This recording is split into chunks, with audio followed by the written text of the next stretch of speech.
عبد سمد ناصر الصحفي المغربي مذيع قناة الجزيرة البارز والمحبوب بسبب جرأته وغيرته على أبناء العرب جميعاً. بالإضافة إلى ذلك، لعب ناصر دوراً مهماً في تغطية الأحداث السياسية في المغرب والوطن العربي من خلال عمله السابق في النقل المباشر للأحداث على الأرض. علاوة على ذلك، فإن ناصر يعمل بجد هائل على دعم الصحافة المستقلة في المغرب ويعمل على تعزيز حقوق الصحفيين والحفاظ على حرية الصحافة في البلاد.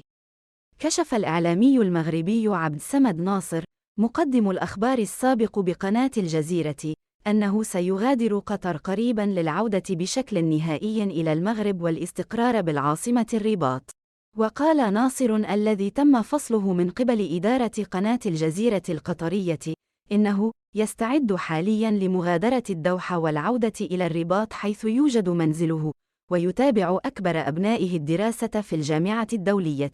ناصر ذكر في تصريحات له أنه منشغل حاليا بترتيب وضع عائلته ونقل بعض الأثاث من قطر إلى المغرب، مؤكداً أنه لا يفكر في مستقبله المهني في الوقت الراهن.